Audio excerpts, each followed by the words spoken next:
to heaven. I'm going back to heaven.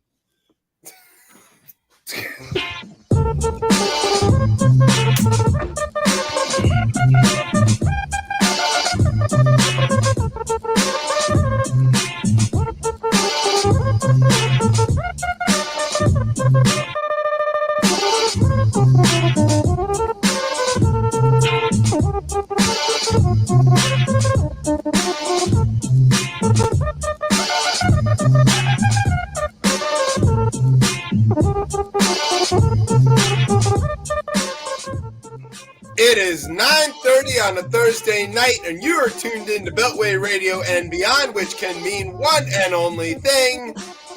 Ding, ding, ding, ding, ding, ding, ding. This is ChipChat. Welcome to ChipChat, everybody. I'm Chip. Who are you, Tez? You just told him, baby. You just told him. Yes. Broadcasting live from the afterlife. Tez is joining us from heaven. Yeah, as you can see, God's light shines down upon me. Despite your hat. Oh my God! Look here. No, it wasn't because of a gnat's. It's just that it's shading your face and all. Yeah, a little bit. Yeah, don't worry. You're so blessed that you need a hat. Yeah. That's. Did they just hit the grand slam? Uh-oh. Oh, did they just give it up? Well, we are not broadcasting baseball without express written consent of MLB. Of the MLB, yes. Okay. We're just telling you information that we may have learned. Sweep the Mets. Sorry, I'm very excited. As people know, I despise the Mets, and it seems that Mad Max is there. Mad Max, and if per Buster only on baseball tonight, or not baseball tonight, on Sunday Night Baseball, it's the Mets forced him to take the suspension because he was going to try to fight it. Right, yeah. And they were like, yo, we're about to play the Nationals. Like, this is the best time to do it. Yeah, we don't need you right now. Which, I mean. It's disrespectful. As to quote, I'm going to leave the person anonymous, but I need to find in one of the group chats here that I had that they said Max was really upset about not playing because he wants to quote dog us like a prison boyfriend every time. Oh my God! Just like I laughed for 5 minutes because I was like, that's true. He wants to come here and destroy any other team he played before. But yes. You know that you'll notice it's baseball season if you follow Tez on Twitter. Yes, because there's a lot of random out of context nuance going on over there. Exactly. There's a nuance app. Hopefully, I was on a trial of something called Narwhal. Oh, is there finally a nuance? There's something called Narwhal. It's kind of it was interesting. They take articles and it's a news article. Then they have some generated AI that gives you the gist of it if you don't want to read because no one likes to read. And then look, they have to. How is that any different than just reading the article? I know, right? But I guess it's just a condensed, abridged version of it. But the idea is that people can then have discourse back and forth on their on the topic. It was going to devolve into Nazis and stuff. It was interesting. Immediately. But yeah, so but here we are on ChipChat. All right, so we are live tonight. Yeah. Tucker is not. We are going to cover that. When that news broke, I was like, oh my. I just thought specifically of you. It's very exciting because our show has been on since 2015 and his show has been on since 2016 and we have outlasted him. Now, it's true that Tucker had other shows that predate, but in the contiguous time frame, ChipChat has outlasted Tucker. So congratulations to us. Did he almost go for the cycle of getting fired? He missed that, right? He's been fired by CNN, MSNBC, and now Fox. Okay. If he can figure out how to get on to ABC and then fired by them, I guess he can get the cycle. But he's guest starring on Abbott Elementary this coming week. So. Oh, I'm sure. Yeah. Of all the shows. Exactly. It's also really sort of noteworthy about how precipitously he's been fired from all three networks. That it's all rapid, something bad. Jon Stewart just ate your lunch on live television. You're fired. That's just how it went. So anyway, It is a spectacular moment for us. We are very proud. Also, this week we have a guest. His name is Mike Richmond. He is the foremost expert on all things Washington football team, hence the outfit. We are still celebrating the end of the Snyder era, so we're going to ask him all kinds of stuff that we can ask him. You see that? You see that competent team up 95?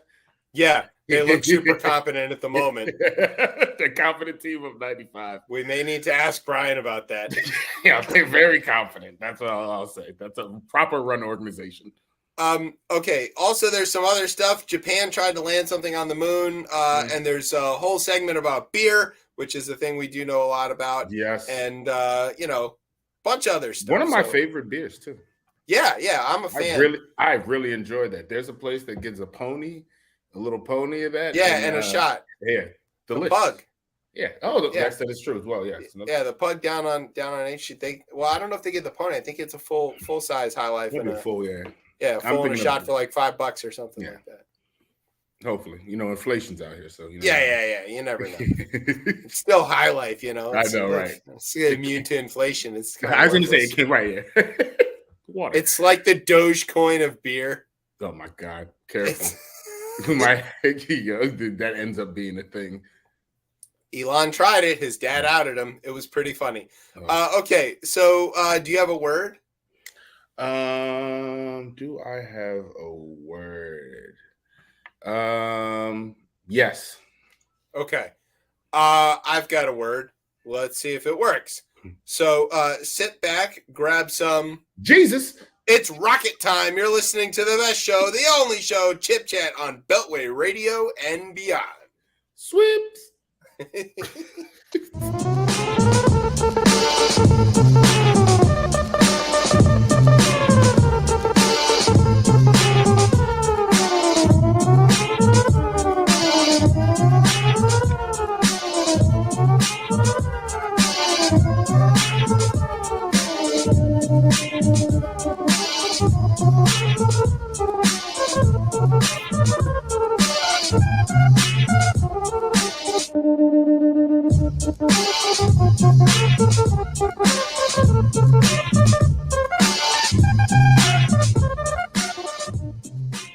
All right, welcome back to Chip Chat here on Beltway Radio and beyond. I am your host, Chip. With me is Tez. What's poppin', y'all? So Tez was on assignment last week, and Brian had to do the show with me. Brian was extremely successful in delivering his sweeps, his street balls, and various other intro, outro bits. So shout out to Brian. Thank you for that. We really appreciate you. I saw in one clip that said the white man, and I was like, people are not going to get this. A lot of people don't know. That's why we took the opportunity to show Brian on the video that he is, in fact, the only white person on this network. God gracious. Yeah. Oh, my God.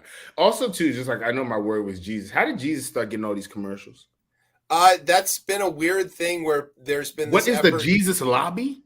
It's the try to make Jesus into a left-wing hero and steal it back from Fox. Is that what it is? I think that's what it is. Interesting. Because I'm like, this is a weird... Like, look, man, we don't go to church in this nation anymore. Right? Yeah, it's not super relevant to me, obviously, because I'm Jewish. But you're like, is it a thing? I don't really care. Yeah, right. Doesn't matter. It's not hurt. I guess it's not hurting anybody. It seems the message seems. It seems safe-ish, but there's also the risk that it's proselytizing, and then that's like not necessarily great. Yeah, but sorry, I'm derailing the show. Jesus derailed the show. That's okay. Speaking of Jesus, Tucker Carlson got fired. So two people got fired, actually. Yeah. So we're going to talk about one, then we're going to talk about the other, and we're going to talk about them together. So Tucker got fired. Now, a lot of people thought that this was like immediately like after the Dominion. What do you call it? The Dominion lawsuit. Yeah. It was related to that. I want to be clear, but it's not really about that. Yeah. So at issue here is that Tuckums apparently ran an awful shop full of sexism and misogyny and racist bullshit. He was like the Washington football team of like media. Yeah, but like workplaces. The thing that doesn't make sense to me is that this stuff came out in the trial, Right. and it specifically came out because there was a producer that was working for him. Her name is Abby Grossberg. Yeah, she let it Who fly. her name is Abby Grossberg. Like, that should be a key. She is member of the tribe. We're probably cousins somewhere. And she was like prevented from testifying truthfully in the first case in the deposition of Dominion, and then sued to get the evidence that she had, including a bunch of tapes and stuff, into that lawsuit, but also a separate lawsuit where she's alleging this sexist, hostile work environment. And apparently that is the thing that the Murdochs were like, whoa, we will tolerate all kinds of stuff, but not being a shitty place to work. And what I'm really completely baffled by is, first of all, how are they just finding this out? Because the allegations that she's making make it seem like it was blatant and obvious. Yeah. They're out there using the C word every second of the day, all the time. They've got posters of Pelosi and swimsuits up on the wall. Very sick. It was which Michigan governor candidate they wanted to have sex with. Like, the whole thing is awful, but also exactly what you would expect based on the show. There's nothing surprising here. He has to create the vibe before they go out live on television, right? Yeah, it's like, if you've ever gone to the taping of a sitcom, they don't just start with like, Lucy, I'm home. Like, there's series of comedians that come out and warm up the crowd. But like, we know from the Dominion stuff that the character that Tucker played on television is not necessarily who he is all the time in terms of Trump, right? Because it turns out that he doesn't really like him and he thinks he's a fraud and all this other stuff. But what we're learning about Tucker in terms of his like testicle tanning pursuit of testosterone and degradation of women that he does on air is exactly the same as who he is off the air. And why was anybody at Fox shocked about this? I'm wondering if there's more to drop on this. I don't know. There is. Yeah. So the other like seriously big question about this is, we found out yesterday and today that Fox kept like a blackmail dossier on Tucker in case they fire him and he decides to go against the network and attack them. They're going to be like, well, we're going to release all this stuff. If you're building a dossier on somebody in the event that you have to fire him, you probably should have fired him a long time ago. Like, that's an admission of culpability here, isn't it? But I guess, but not when he's raking in them type of viewers, man. That show is the show. Like, yeah, but if Grossberg's lawsuit alleges that Fox allowed for this hostile work environment, the proof is going to be in that they fired Tucker and kept this dossier, because it's going to be like, well, why else would you have this? Yeah, I mean, there's going to be the more lawsuits are obviously on the way. I also think that some of this probably plays into, and you can't be bigger than the network, I think. And I think some of that is into this as well, too. And he was transcending. You could almost say he was bigger than Fox, or he was Fox. And I think that probably, along with these lawsuits, plays a little bit into it. Because, right, we know that when it comes down to these, like, toxic work environments. I mean, O'Reilly was a little more than even toxic. He was out here. Yeah, he's a little outright predator, right? But I think they've shown that, we'll can you. The 9 o'clock or the 8 o'clock spot makes you. It's not you. And right, O'Reilly, and they say they're making, but like we haven't heard. I mean, Glenn Beck was a huge thing. Yeah, he created like he was the Tea Party. Yeah. I don't hear fucking about Glenn Beck anymore. No, he's a completely like invisible. But I don't know. I mean, we're gonna have two criminals running for president? Or Ron DeSantis? So that's the question. Is like how many criminals get to run? I mean, Tucker also was, you're right that he maybe got bigger than the network in some ways, because he was commanding actual activity. Like, McCarthy got to be speaker because Tucker allowed him to be speaker, and McCarthy made this trade of this 40,000 hours that Tucker was able to get 5 minutes out of. It's like he is directing traffic for the Republican Party from that 8 o'clock slot. He was able to remember when Ted Cruz had to go and grovel. Oh my God. To Tucker after he said that Trump caused the January 6th attack. Like, hey, you want to? I mean, insane. So then maybe that is the thing. Did the Murdochs finally say, like, okay, this guy thinks he's a little too big for his britches, and we just take him down a peg, or what? Yeah, I think some of that plays into it. Also, too, I hear old man Murdoch is damn near senile right now and making like the decision. Well, apparently it was Lachlan that made the decision. Made this decision, yeah. But like, I mean, I feel like the old man still has to have some type of say in something that's happening that huge. I mean, I think he'll be. He might not disappear. I don't think he might be. No, I don't think he is. I mean, he came out and he's like, it's amazing when you take a few days off and you can look at it. Dude, it's only been 3 days. Like you haven't had time to reflect on anything. And everybody knows now that everything he does is a fraud, except that the Fox viewers probably don't know that everything he did is a fraud. Is that going to come out now? But think about what he can say. He's like, I'm too real for Fox. Like, that's something crazy that you could come out with and say and be like, they had to can me because I'm the truth. Because he claims he's out here telling the truth. You can only get the truth from Tucker Carlson. Yeah, right. You can only trust me. Like he might be the despot we really want to watch out because that. Yeah, but I wonder like how much. Like let's say he goes to Newsmax and says, I'm the one that you can trust. Can he rally enough advertising dollars to make it viable? I don't. Too hard to find. The cases. These people know how to get the Fox. I think asking them to get the Newsmax is a step too far. Well, and also keep in mind, like all of the places he could go are also still facing similar Dominion lawsuits. Yes, OAN and Fox and Newsmax are still waiting for their turn to get dragged over the $800 million rack. So, who's got the money? And now, remember, Tucker doesn't need money because he's a Swanson and he's got an infinite amount of money. But, does he run? That's a lot of things people are saying. He's going to run for office or something like that. I mean, how could he? What could he do? He can't do it while Trump's still around. Nobody can run while Trump's still around. Yo, you see but here, like, could he get he obviously is better at comms than everybody else, light years ahead. Like he could go in there, except Trump, but Trump moves like off of the instinct, right? He's just kind of like he's there. He's not by the book. I feel like Tucker Carlson can kind of sit back, observe what's going on, and then start to shift the conversation to wherever he wants, or specifically with that base. And I think that would be like, is he a cult of personality the same way Trump? Probably not, but could he be? I think so. Well, or he could be like Karl Rove, and just the mastermind and design the thing. But I think the problem is that Karl Rove is a true believer in what he does. Trump is a true believer in himself, which is what he's doing. Right.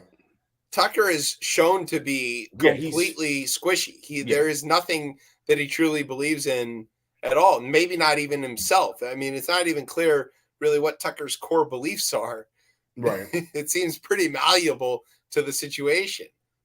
Yeah, and I mean, it's clear as day, to your point just a minute ago, that the Republican Party is clear with Donald Trump still, which is it's gonna the fact we're about to have Biden Trump 24 next year. I'm not looking forward to next year. So I am not looking forward to it at all. It's gonna people keep sleeping on Joey B though. Like no. But there's no need to think. It should be a landslide because he's gonna stand behind the bridge in every one of y'all communities, right? And it's gonna be it's good.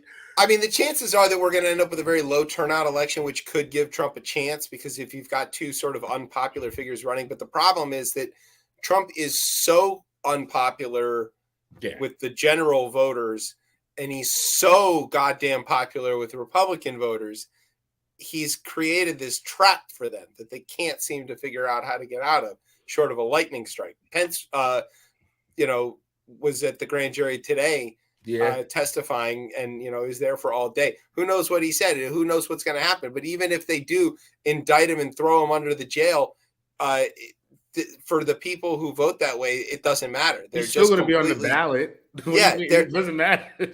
I mean, if fighting Joe Morrissey can do it, Trump can do it. Yeah, exactly. I mean, and I'm not looking forward to it at all. I know we're getting a little off subject, but also too, what I think we could really be, imagine someone threw this into my ear and I haven't stopped thinking about it. Imagine 28 of, let's just say that Tim Scott ends up being the against Kamala. Yes.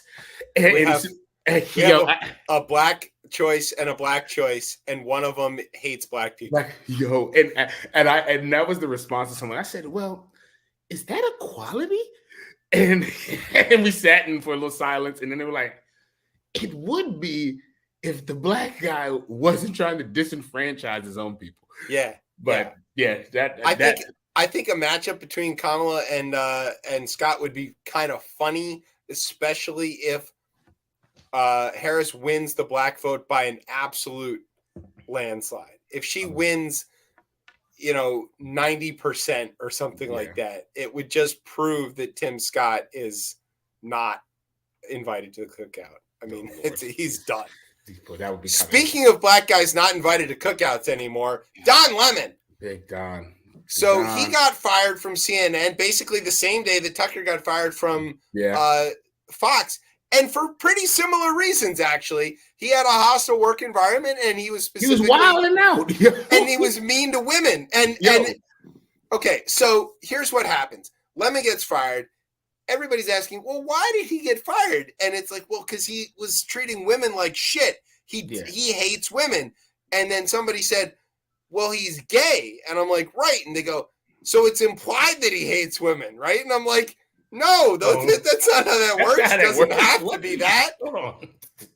Right. But Brian reported tonight that apparently Donnie got quite the settlement. He got a $25 million severance for them. He won. Okay. But Tucker's the same way. These people are leaving with big checks. Yeah, well, Tucker already had a big pile of money. Yes, and he gets more. But I don't know that he got. I don't think he got a severance. I don't think. But you don't. Based on those contracts that they signed, plus he can't. There's a non-compete in there as well too. That's the big thing. That's the reason why these guys don't. Yeah, but the non-competes are always very, very mushy. Because what's compete? Right. But if he writes a book, is he competing? If he goes on a podcast, is he competing? If he gets a show on Beltway Radio and beyond, is he competing? I mean, you would bring him on in a minute, wouldn't you? I would let Tucker on this network for sure. At 100%, we'll get all the viewers, and then we'll save all of them one by one, just like that Jesus guy. Okay, right. Tune in for the Tucker. Stay for the Chip Chat. Yeah, there you go. Beltway Radio and beyond. Sweeps. Oh my God, we'd be guests every night on that damn show.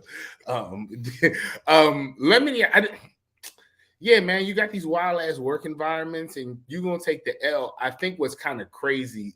I seen something today though, because Nikki Haley out here saying that Biden gonna be dead, and she's also trying to get Disney to move to South Carolina. So yeah, and shots fired. Don Lemon was got some shit too because he had that.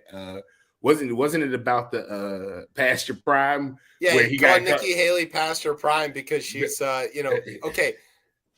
Again, Don Lemon is gay. He doesn't really get to weigh in on this at all because he wouldn't know. Yeah, exactly. I'm not looking at Anderson Cooper and being like, well, he's a little past his prime. Like, I don't know. I don't care. Yeah, exactly.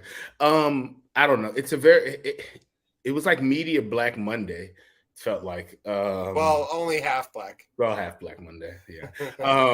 But yeah, I don't know. Look, you can't, and also too, it feels like the new dude over at CNN. I'm blanking on his name right now, but they're moving in a different direction. It seems like as well too. And I don't watch CNN really. I don't have time for it. But what direction would you say they're moving in?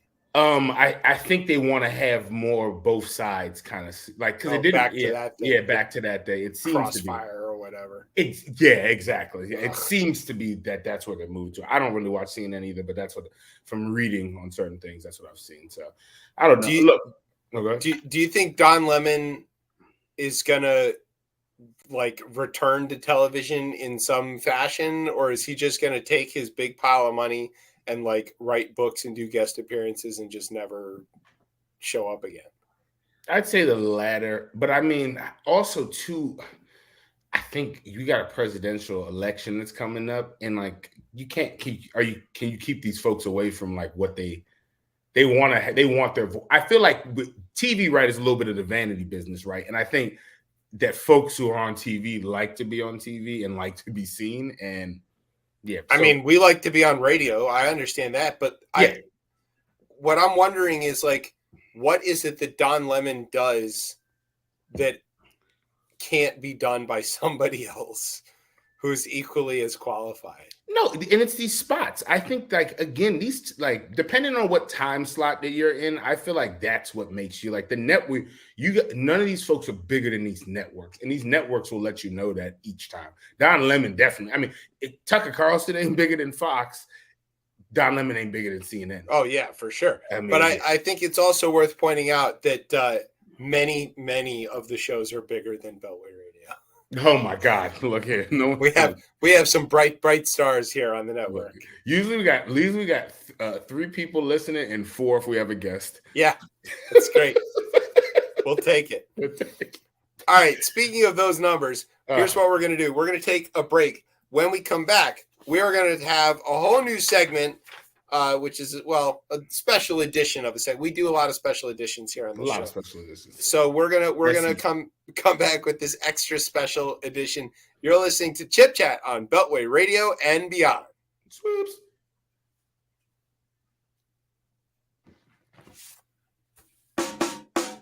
Burn this thing. Bow your knee. Eat. COVID-19. Burn this thing. Bow your knee. Eat. COVID-19. Win. South win. I'll grow. Strong. The wind of God. And you'll never be back. Burn this thing. Bow your knee. Eat. COVID-19. Burn this thing. Bow your knee. Eat.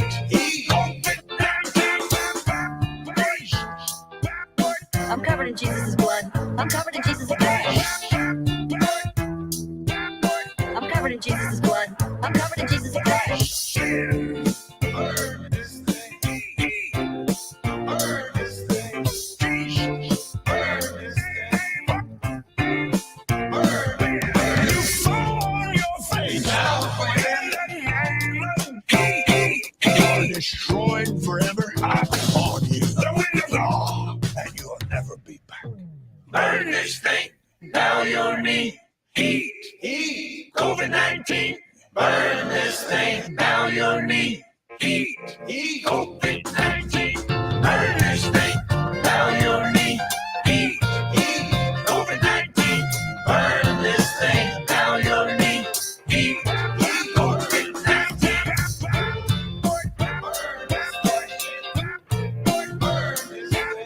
All right, welcome back to Chip Chat here on Beltway Radio and beyond. I'm your host, Chip. With me is Tez. Oh, that's up there too. He's enjoying. That is.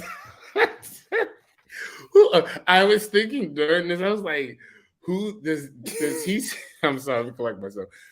Does he say win better than what's her name from Captain Planet? Is it Linka? Yeah, Linka. Linka, the girl she's from the Soviet Union. She's Soviet. Yeah, that's back when that's back when the cartoons was a little different. She's Soviet. Wheeler is the American kid. Yeah. You've got Kwame, who's African, but not specified which part of Africa at all. Obviously, he has the power of Earth. Yeah, Earth, right. He has the power of Earth. Then you've got the kid from the Amazon who's got the power of heart. Yeah. And the Asian girl has the power of water, which is, again, it's a little spot on, but but yeah. We meant well. Come on. It was like, I love that show. I love Captain Planet. I can sing the song still. Yes, that's a great I'm not going to do it, but great song. It's a good show. All right. So now we're going to do a special edition. So this is the Rundown Beer Edition. This is where I tell you about some beer that's going on in the news. All right. And now the first part of this is a segment we're calling Pink Money because it takes place in Europe where their money is pink. And our guest Mike will be joining us very shortly. We've got about 5 minutes worth of beer stories, and then we're gonna bring him on. We're talking about Belgium, which is the gateway to Europe, maybe? I don't know. It's on the coast there. It's where stuff gets shipped in. So here's what happened. Some beer from the United States was shipped to Europe, and it landed in Brussels. And the beer was from Milwaukee. And the beer is called Miller High Life. But Miller High Life is known by its nickname of what, Tez? The champagne of beers. Which it has been carrying as part of its brand for like nearly 100 years. I was more gonna than say, 100 years. This is what you know when you get a High Life. It was shortened to the champagne of beers in 1969. Sorry, it's not quite 100 years of that, but it's been available in champagne-style 750s for a long time during the festive seasons and all of that stuff. It's been known off and on as the champagne of beers for almost 120 years, according to the company that makes it, which is Molson Coors now, or that's who distributes it, I guess. It's not sold in Europe. Specifically because it can't pass their dumb rules about what they call things. And so somebody who apparently remained nameless in this whole fiasco just basically got it shipped in, tried to get it shipped in, and then somebody noticed it. And the French lost their very Frenchy minds about it. And they're like, how dare you call this champagne? Oh, my God. Can you imagine the chatter back and forth and then someone tasted it and it was like, and spit it everywhere. So somebody probably brought up to them that it says Miller High Life on it and that it's not champagne, not it would be different. Yeah, it would be different if it was like the main thing, like with Miller High Life was champagne or something, but it's not that. Yeah. Right. So like if you tried to bring California champagne into France, they cool, get it. All right. Yeah, but they will flip out. That's it. Get it. I get that war. Yeah. Now, just side note, if the French declare war on you, don't worry. In a couple of days, they'll surrender. But the important thing is that nobody is going to confuse Miller High Life with actual champagne ever. It's just not going to happen. Here's my hot take. Miller High Life, better than champagne. I can drink a lot more of it, that's for sure. Yeah, doesn't make my stomach hurt.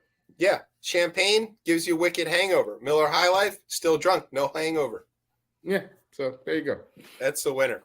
Sorry, shout out to all the dive bars. Sorry, Bells. I still love you. Don't. We still haven't worked out our sponsor. We need our sponsorship deal.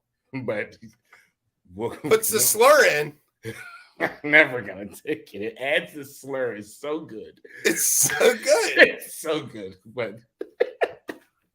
I still saved a little. There's like, some people in Michigan that would love that. I could run that like. Oh yeah, about half of the state loves the idea of Hop Slam causing you to use slurs. He said it was okay. Yeah. No. You can't cancel me. I was drinking Hop Slam.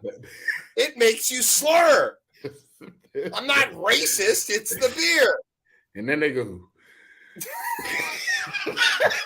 All right. Anyway, speaking of the Europeans, it's also we want to talk about this. That how do we put this? There was a dust up involving something that people are calling beer, but I'll just call Bud Light. And what happened was that Bud Light hired a influencer to help them sell more beer because they're a capitalist company and their job is to sell as much beer to as many people as possible. Yeah. And so the ad or the marketing execs, the VP, her name is Alyssa Heinerscheid. I hope I got that right. Sounds pretty. That's Anheuser-Busch. So anyway, she got this job and she was like, you know who we could sell beer to? Queer people. And they were like, well, how could we do that? How would you ever? And she's like, well, we'll just get some famous queer people to drink our beer on Instagram. And they're like, that's genius. We've never thought of that before. Way to go, Alyssa. And so Alyssa hires this person. What's her name? Dylan Mulvaney.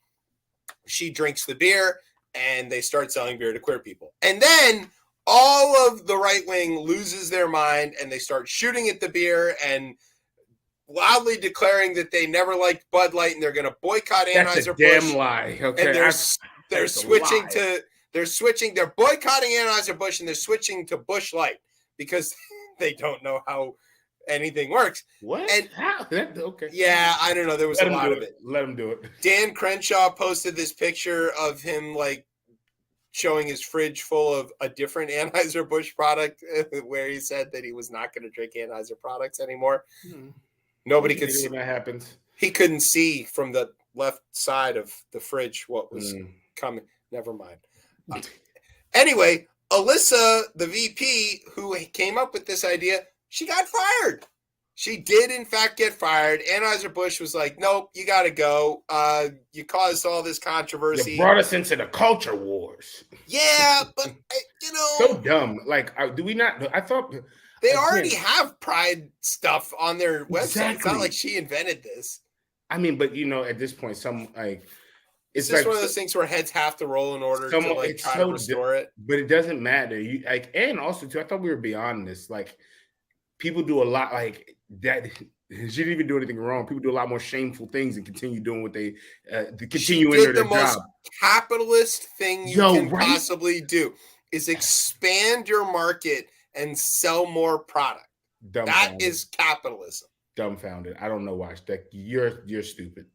It was like when record companies learned that black folks also wanted to buy records.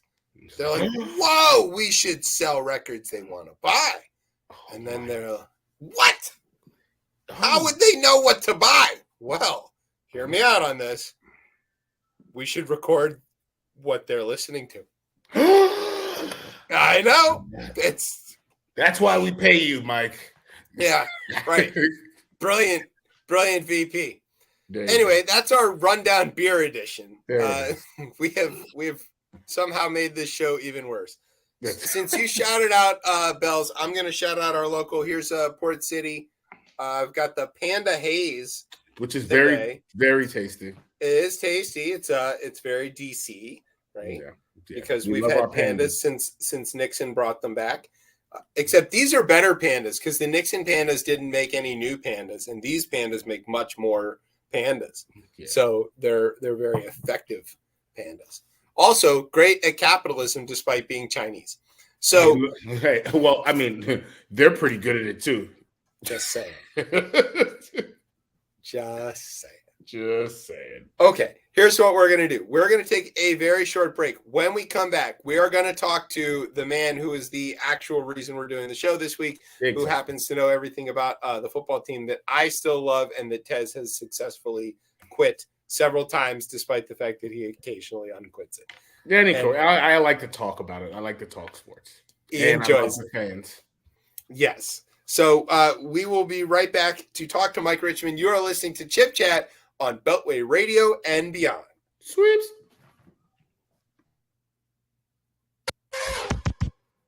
I got big feet.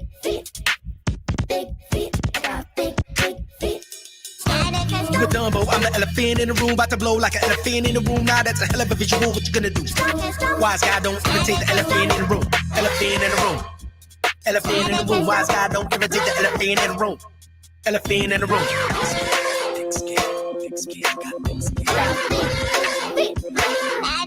Been feeling spaced out like a spaceman in a space suit, wearing lace boots on a spacewalk, trying to make do they hate you?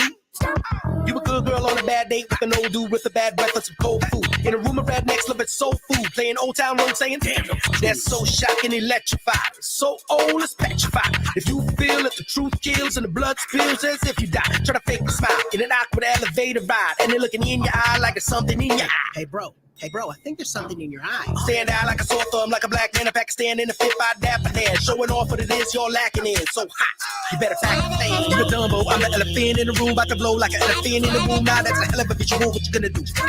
Wise guy don't imitate the elephant in the room. Elephant in the room. Elephant in the room. Wise guy don't imitate the elephant in the room. Elephant in the room.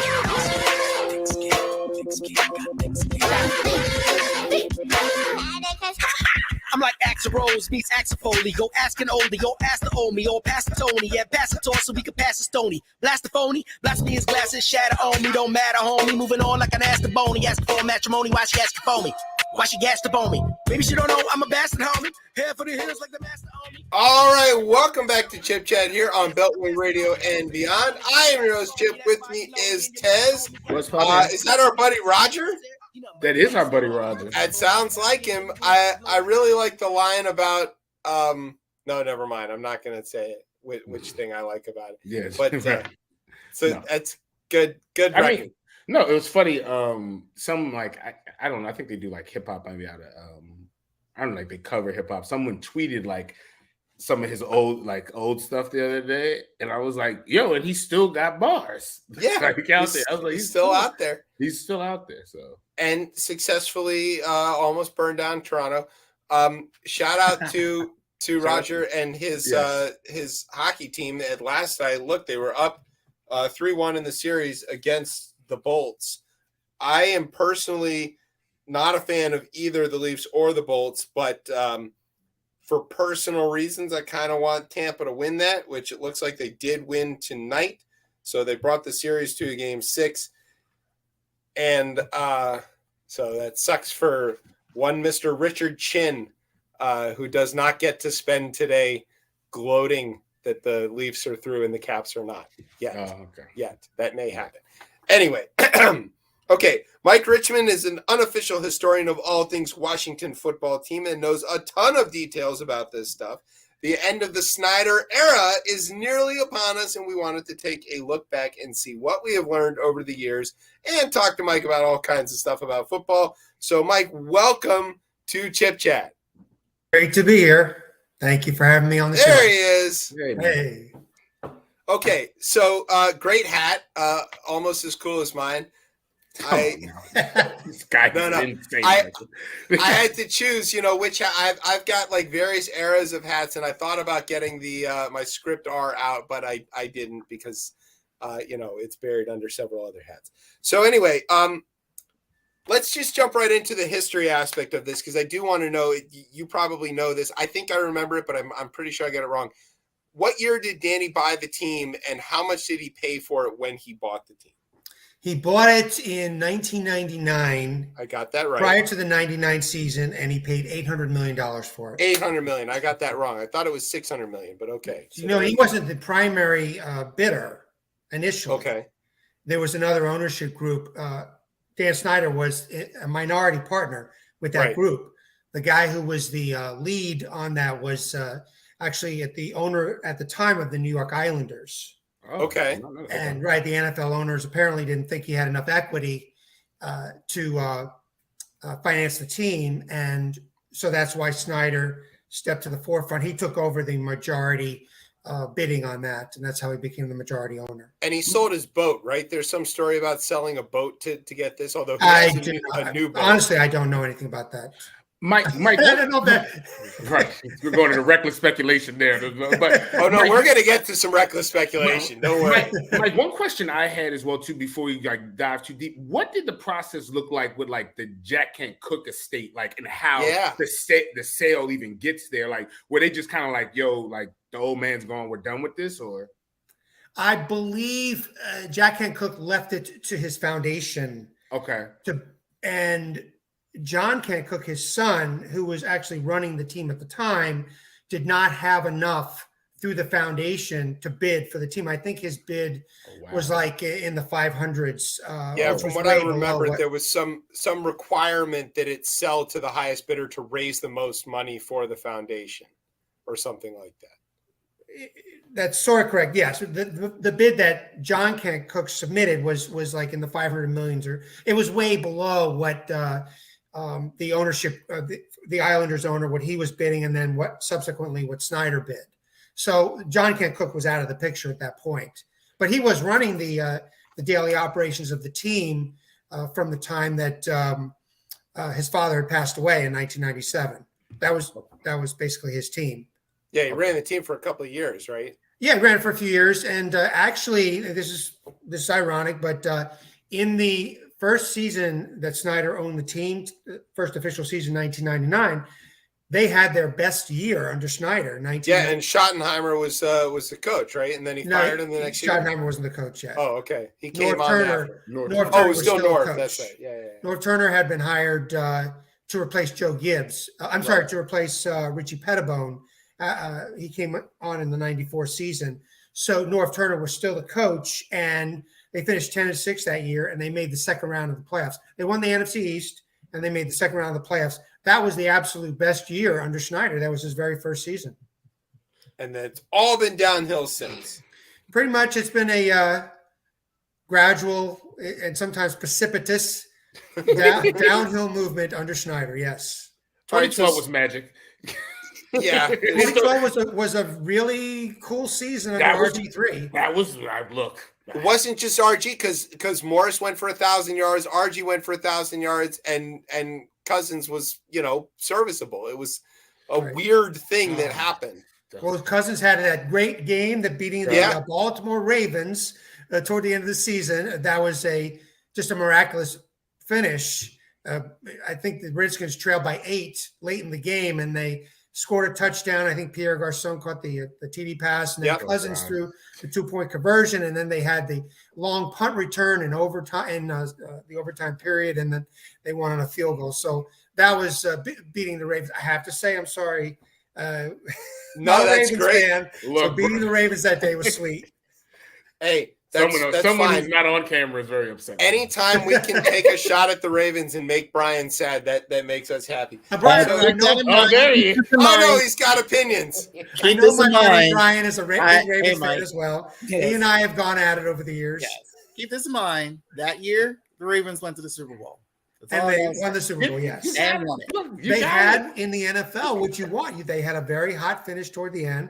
Flacco got hot. Yeah, that defense was really, really good. It was not nearly as good as the 2000 Ravens defense. No, but it was a good defense. Good defense, yeah. They were doing a good job, and Anquan Bolden made Joey Flacco look like an elite quarterback. It's all very, very funny. They had the Maryland receiver on that team too, right?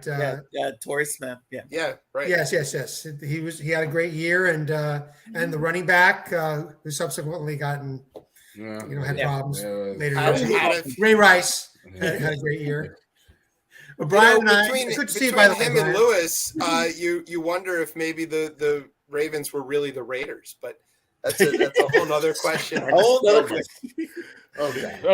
All right, Ravens have their own say ominous type of record. Yeah, well, we don't want to talk about it too much because Lewis is still out there. So anyway, Snyder has been the center of a lot of controversy. Some of it is not even related to the team. But I want to, like cutting down trees in front of his yard because he wanted to have like a better view of the river or something. I want to ask about how he really impacted the team. How did we go from selling out 91,000 every week at FedEx to not even being able to fill a stadium that has been reduced to like half the capacity, even with selling a lot of these tickets to out of network, to the opposing team? We're still not able to. I mean, how do you go from that? How do you go from this juggernaut to this also ran?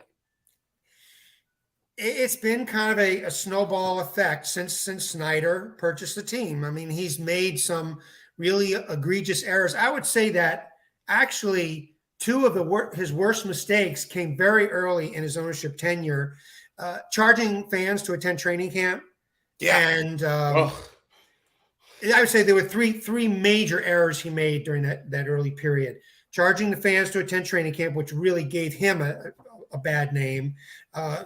He looked greedy. And then alienating Brad Johnson, quarterback Brad Johnson. He had a great year in 1999. He threw for more than 4,000 yards.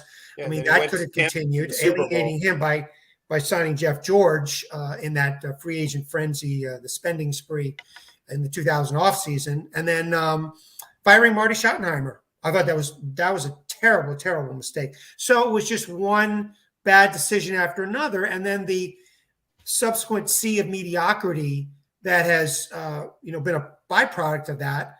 That has, to answer your question, that has alienated fans over the years. Fans attending the games have been upset. I have to admit, I've never attended a game during the Snyder era as a fan. I've only attended games as a member of the media, so I can't speak to the, talk of outrageous prices and charging. I can.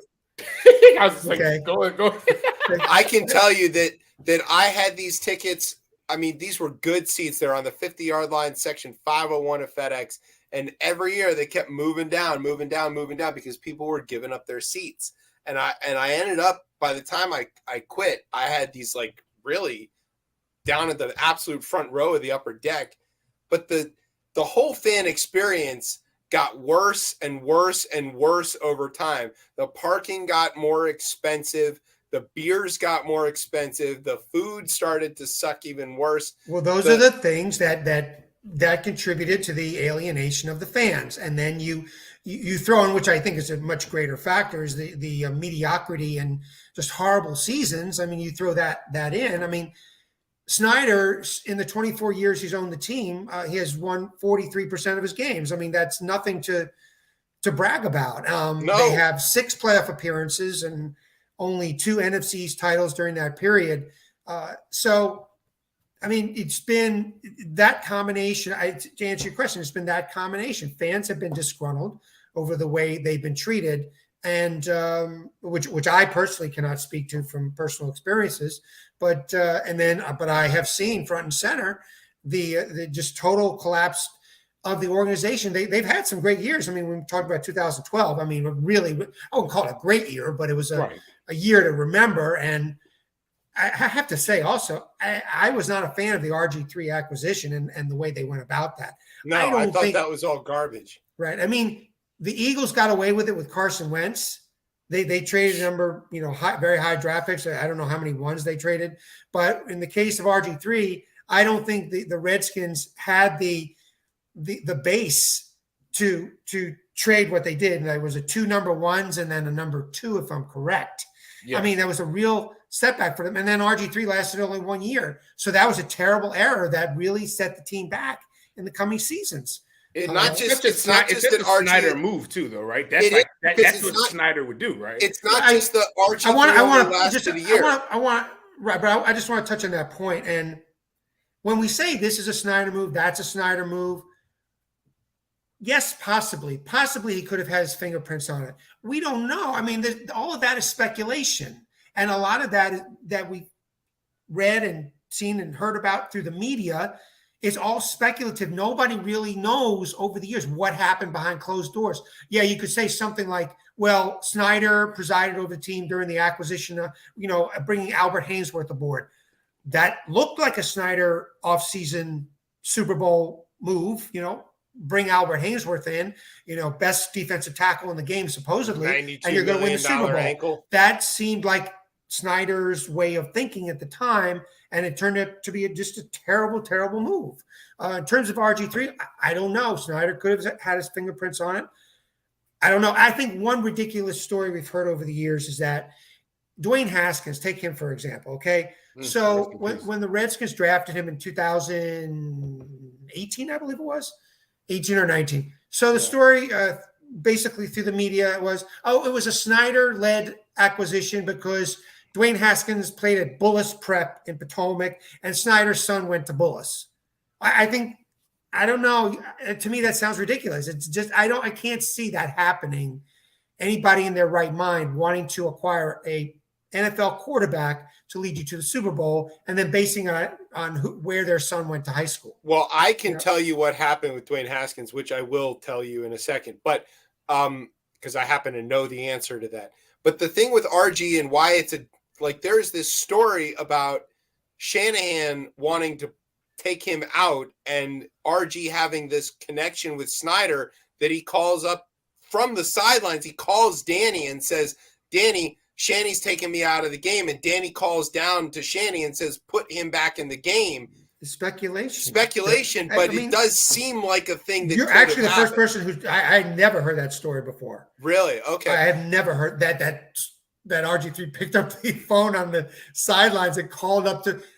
That sounds like something like George Preston Marshall did in past years. Called up to his coach, back in the 1940s. I can't see that happening at the time. I don't know if you could blame that on the doctor. on Shanahan, on RG3. If anything, it could have been RG3 saying to himself and to his teammates and to his coach, I want the chance to lead I this believe team to he victory. wanted to go back in. I have no doubt in my mind. He wanted, whether it was his ego or what, he wanted to be the hero of that game and lead his team to victory despite the fact he was injured.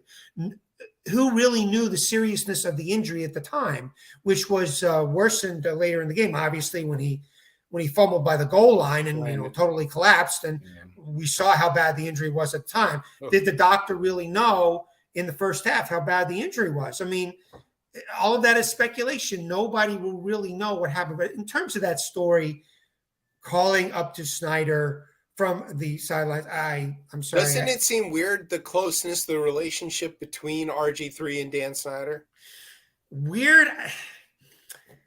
Maybe it was a matter of an owner getting too close to his player. I mean, I guess they did go to the Kentucky Derby together, and they were involved in other personal affairs. So, I mean, like, he's a super fan, right? That's what he is, right? Like, I'm a super fan. I would know better if I own the team, which God willing will happen one day. I would know to hire Scott McCloughan and then go back to my suite and watch the game. And that was another bad move. Beer.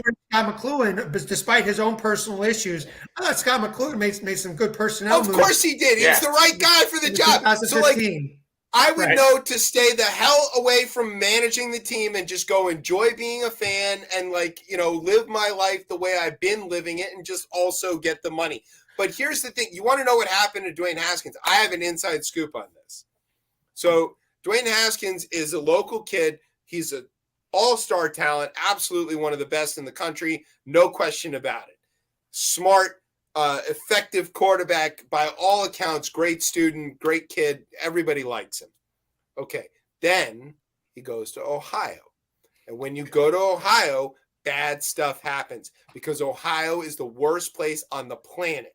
And they warped his brain, and they injured him and broke him and sent him back to us, a broken version of Dwayne Haskins. If he had gone to a decent place, like, say, Ann Arbor, he would have come back here in great shape, and probably we would have been to the Super Bowl by now. Sorry, Mike. We every week. You sound superstitious and thinking Ohio is the place of bad luck. Listen, you know, by the way, you know who Haskins replaced at Ohio State was the Bengals quarterback, who later he transferred to LSU. Joe Burrow, who went down to LSU. Yeah, right. No, I remember all of that. So, I've had to forgive him several times for that bad decision when I decided to root for the Bengals in the Super Bowl. But it's look, Ohio's a bad place. Now that's bad luck. That's bad luck in itself. It takes Losing a really Burrow special person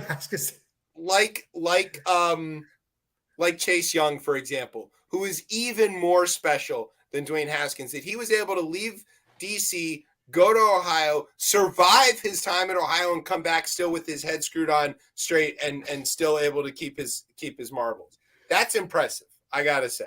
Okay.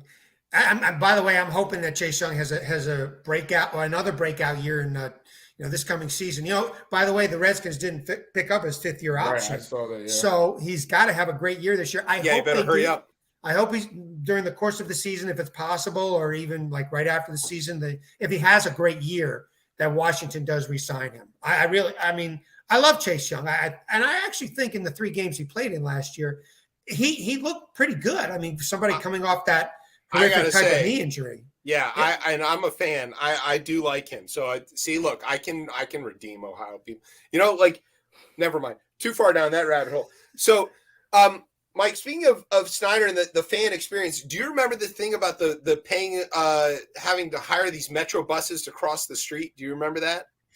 Vaguely. Again, that's a fan thing. I vague in my mind. I mean, it's something that I probably read in the newspaper or heard through another fan.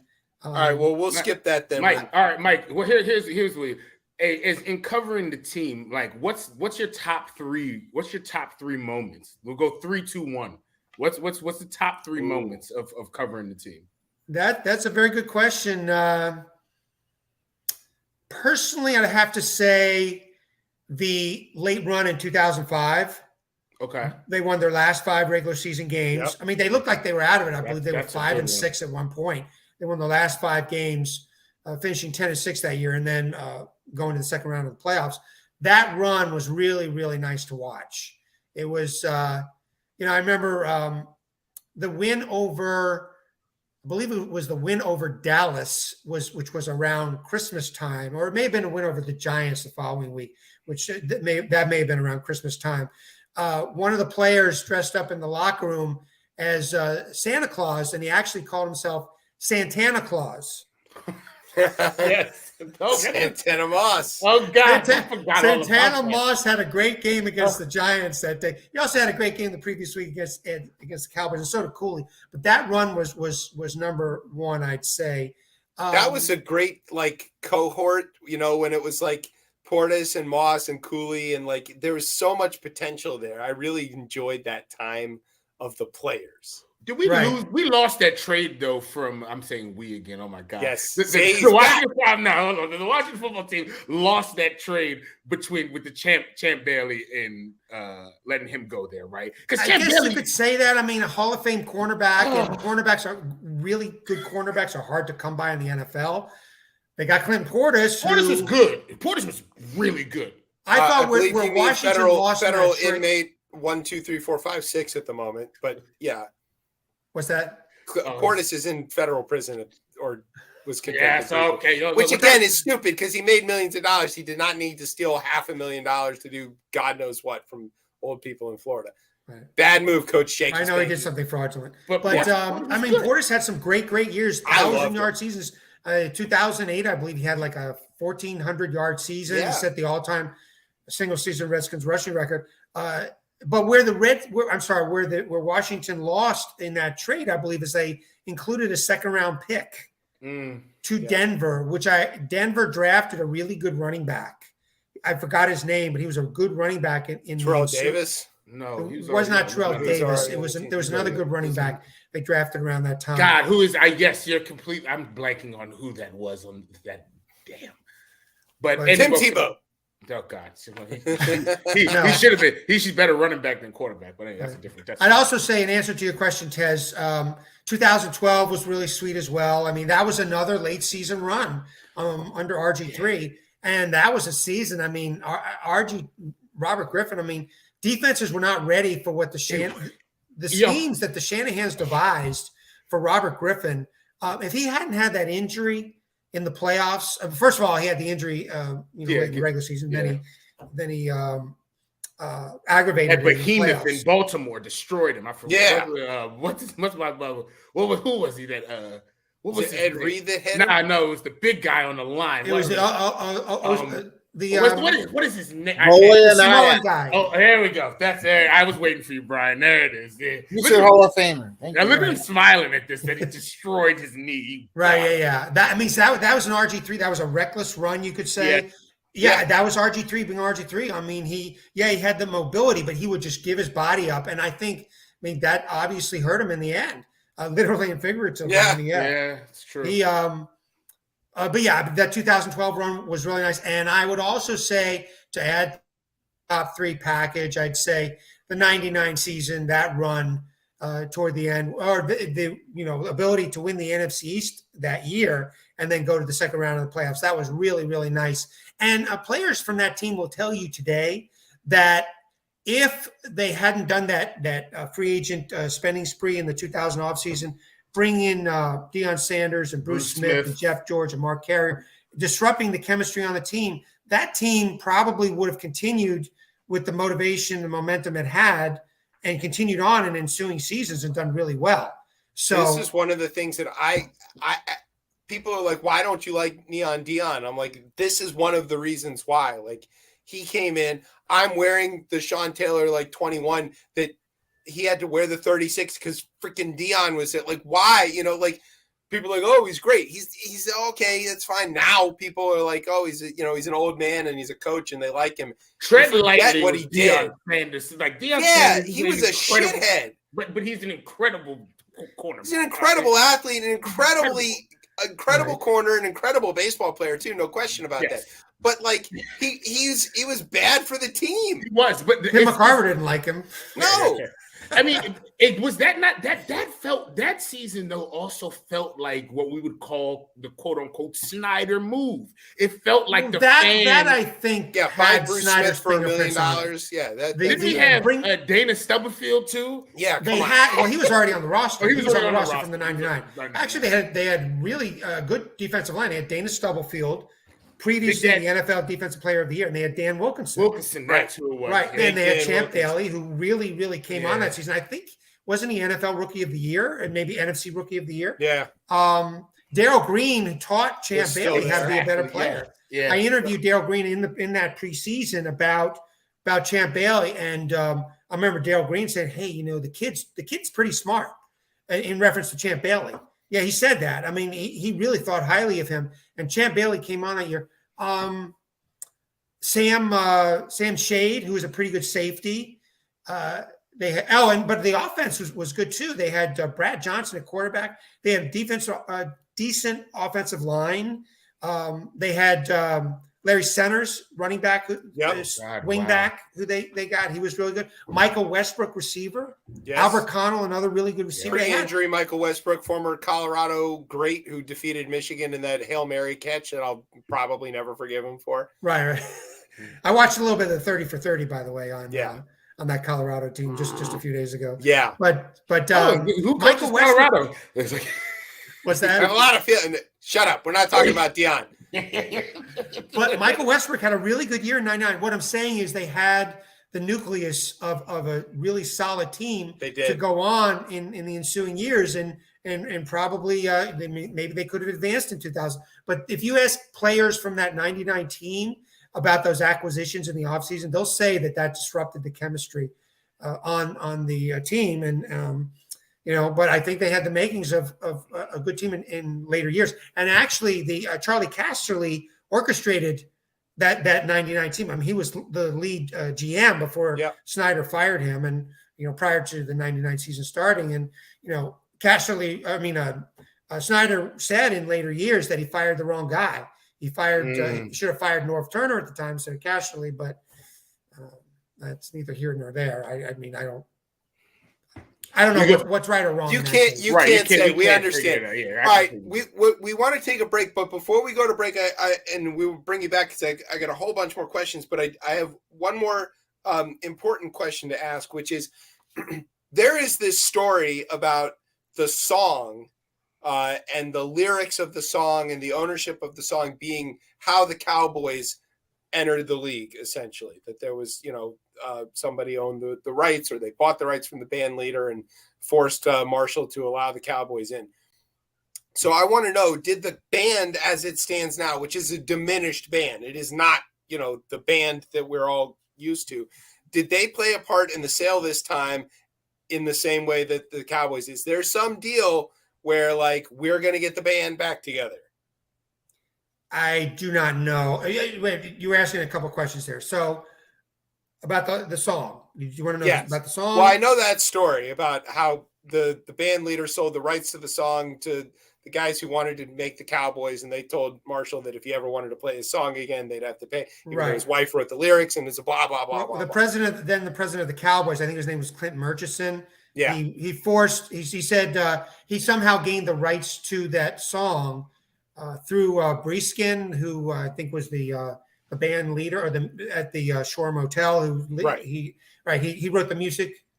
He wrote the music for that song. So yeah, he wrote the music. Marshall's wife wrote the lyrics. The lyrics, right? And so Murchison had gained the rights to that song through Breeskin, and he gave Marshall that ultimatum. And now, in terms of the present day band, is that what you're asking? Yes, I want to know is the band the thing that finally pried the team loose from Dan Snyder's hands? It's a joke.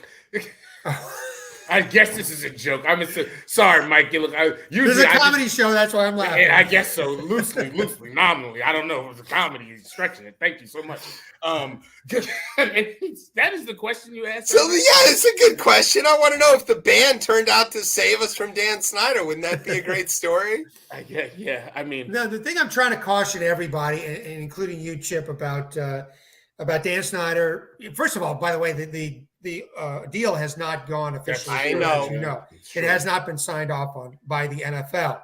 They're still evaluating it, and They're waiting for our bid, obviously. That's Yeah, of course. so what I'm saying is I'm trying to caution everybody about, I mean, this narrative that, okay, new ownership group is coming in, we're going to win the Super Bowl in a season or two. Please, I mean, let's hold off on that a little bit. I mean, your ownership group doesn't necessarily determine how good a team is. I mean, can have somewhat of a bearing. I mean, the owner in Philadelphia has certainly presided over some really, really good teams. Sure. So you could say, you know, he's had a hand in the success of the Eagles. So, I mean, you could give him credit. You could give Kraft credit for the success of the Patriots over the years, although with the departure of Brady, they haven't had that success. So what do you say now? Kraft is at fault for the I get all that, and mediocrity? I'm not ready to win the Super Bowl next year just because but there are very few people on the planet, like individual human beings, who I dislike more than Dan Snyder. He is a bad man. I know you can't agree with this, but he has personally made my life harder through his actions. Making me pay for a bus to cross the street is an outrageous thing to do. And that it wasn't even his buses. He had Metro do it. Like, do you still have tickets today? Do you go to games today?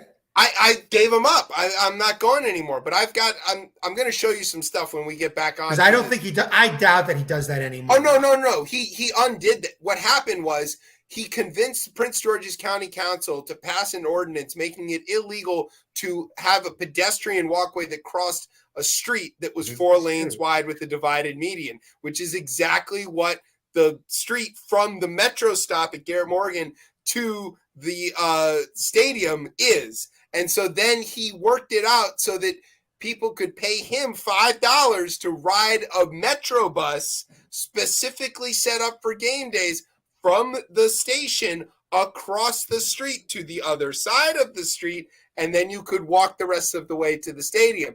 And on the way back, you had to show them your voucher or you would get arrested crossing the street. So how long was the Metro bus ride, just if it's across the street? A good 35 seconds. And he was charging for that? He was charging for that. Okay. Yeah. Yeah. You had to get a little voucher or you couldn't get back. Not to defend him for what he did back then. I doubt he's doing anything like that today. And, no, they since overturned that and reconfigured the situation, and now everybody can walk from the Metro. But the point is that, like, even the idea that you would do such a thing, that you would cause an ordinance to pass to then extort your own fans, is so below. I said before, he made egregious decisions in terms of how he treated the fans.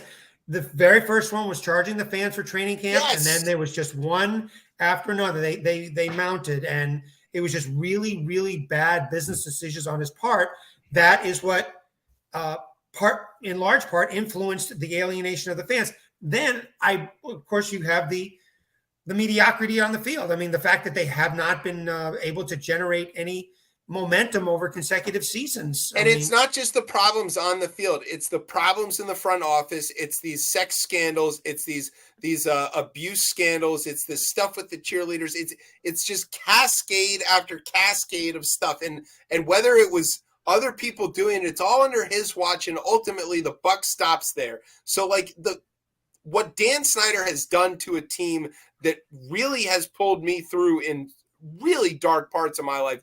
The way I feel about this team is so integral to my identity, and what he has done to it hurts me personally. So to see him go under any circumstances makes me joyful. I don't care whether it's Magic Johnson that saves us or whether it's, any of these other situations, whatever it is. If Dan Snyder could get on his boat, named the Lady S, of course, or on one of his 2 jets that you can track on Twitter, and could fly to like the deepest depths of the Alps and never come out of the valley. Your antipathy for Dan Snyder comes through loud and clear. Noted.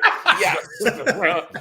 My ears are bleeding. Should an avalanche destroy him in Switzerland, I could not be brought to a tear. Now I'm going to give you a little different perspective on Dan Snyder. Okay, number one, I can criticize him all day in terms of the personnel moves that have happened on his watch, as well as the fan decisions that I've heard about and that you're telling me about, you're elaborating on right now. I've heard about them and I've read about them. So, I mean, I can criticize him for things like that. I can criticize him for the horrible decisions that have happened while he's on the team that have led to their demise.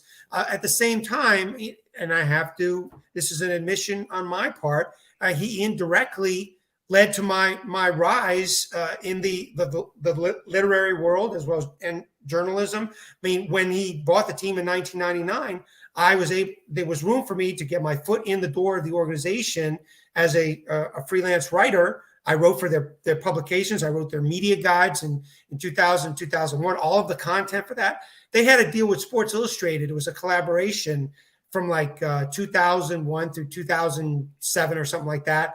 I wrote inserts on Redskins history, different aspects of Redskins history that appeared in those inserts, that appeared in Sports Illustrated.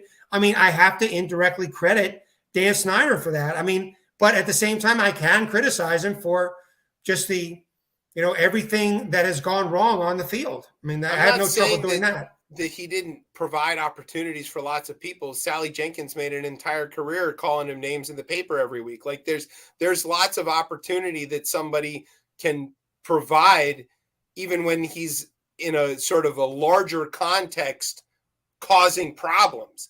I'm not saying that lots of good people probably got their start and built a career because of stuff that Dan Snyder did. I have no doubt in my mind about that.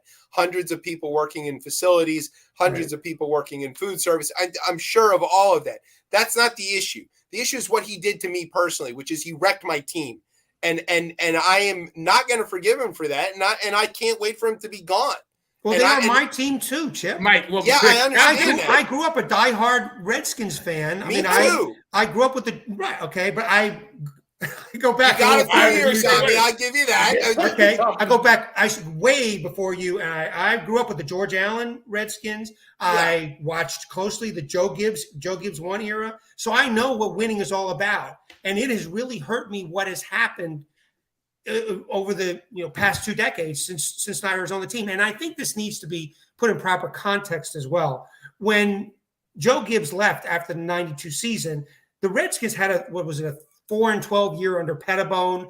They had then North Turner comes on. They had I think they were 3-13 or something one year. Then they were 6-10. Then they 9-7 and whatever. I mean, until the 99 season, they were having some really bad years following the Joe Gibbs 1 era. So we got to put this in proper context as well. It wasn't only starting from the time that Dan Snyder bought the team. I understand that, but and I didn't hear you complaining after Joe Gibbs left. I had those like Doug Williams, we need you shirts. Like I was wearing bring back Doug Williams, bring back the Hogs kind of. Like I had all that stuff. I was wearing it. I was in high school. What was I going to do? I couldn't buy the team then, but it's a problem where.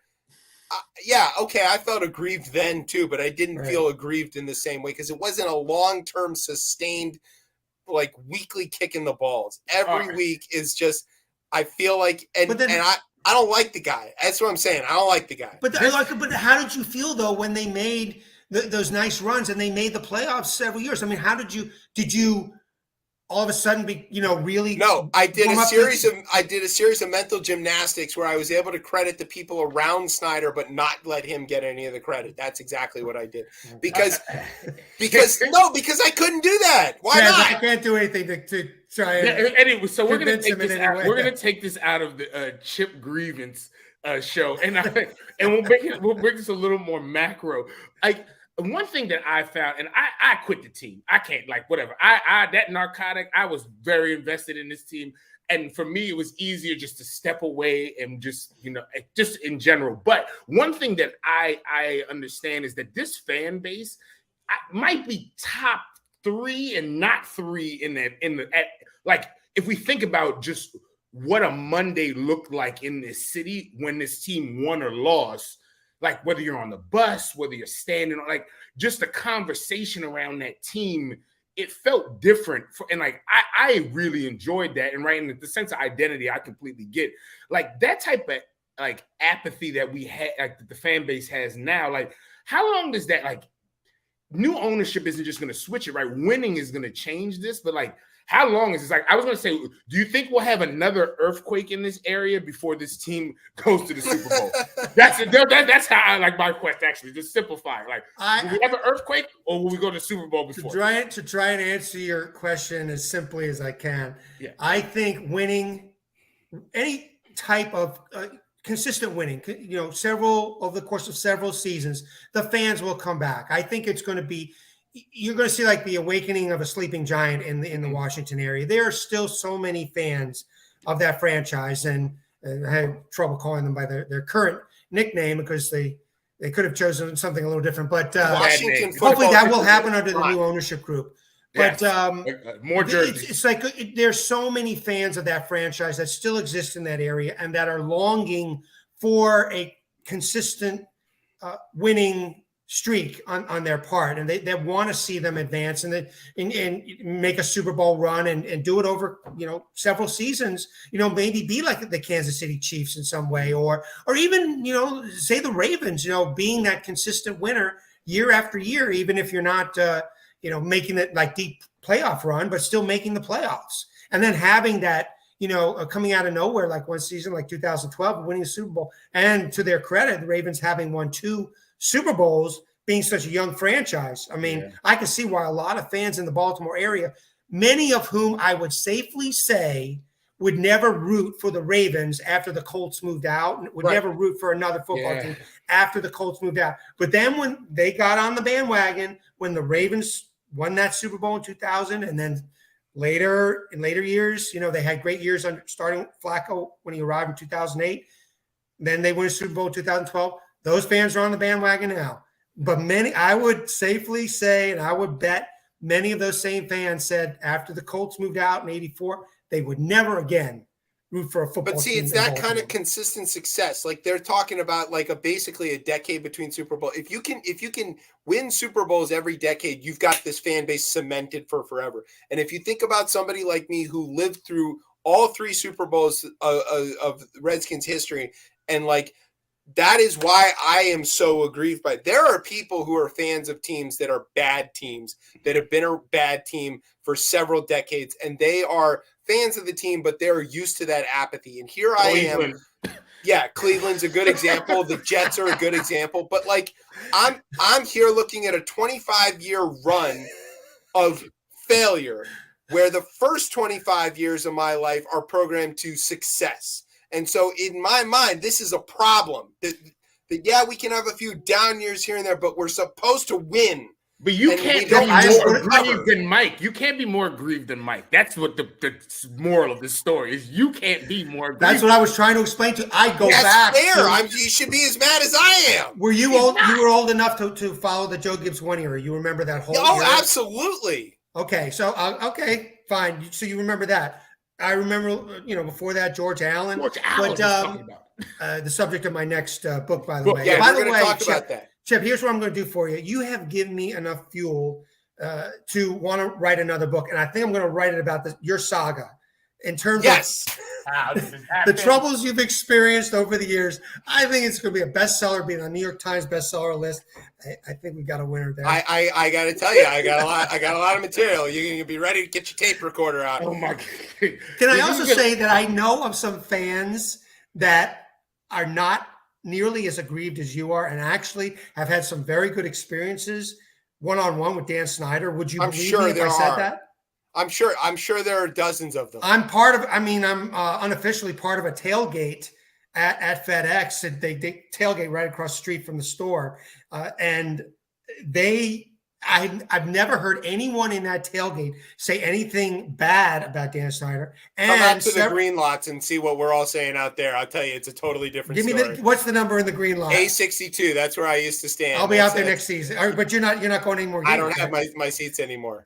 But we used to park right there by A62. There's a good couple of porta potties. Okay, but this tailgate, they're members of. There's one in particular. She told me the story. She saw Dan Snyder at some type of function. He was very nice to her, very respectful, cordial. So not everybody has this like total, sheer hatred of him. Now, again, I know he's made mistakes over the years. I also think it's been compounded by a lot of things we've read in the media.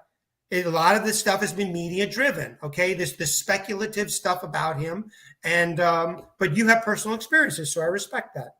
So let me ask you this: what's going to happen to the team? Are we changing colors or names, or what's going to happen here? I don't know about the colors, but God, I think can't change the colors.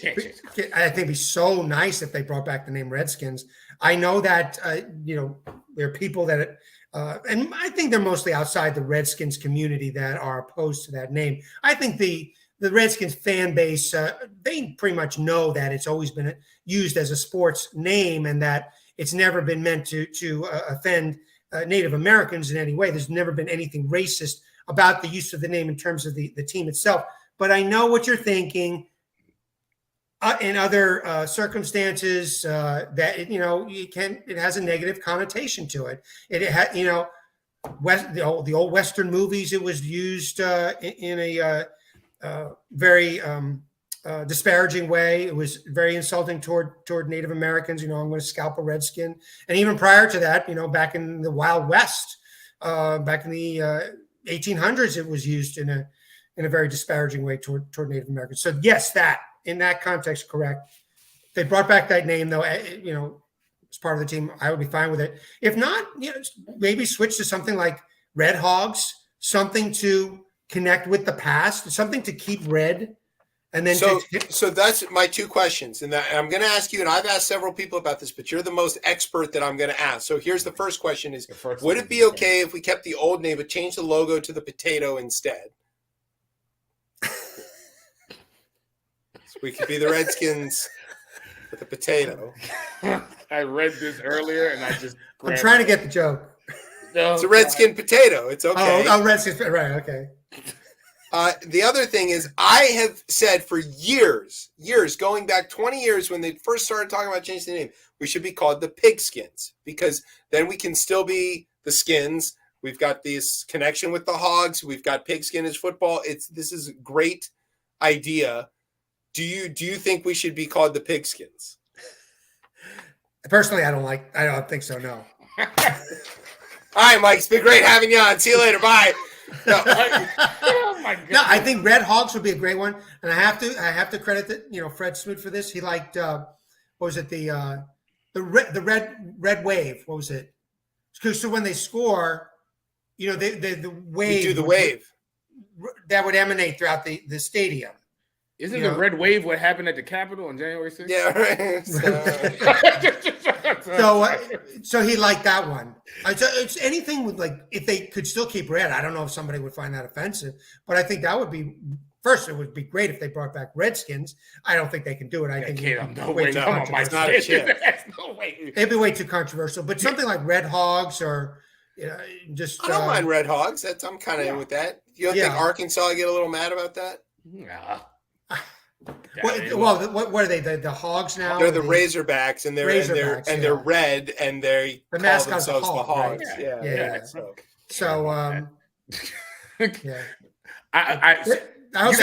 Speaking of mascots that are Hogs, though, what's up with this awful Tootie something or other stupid mascot that they brought out last year? That looks like like a caricature of a cop with a bad jersey on.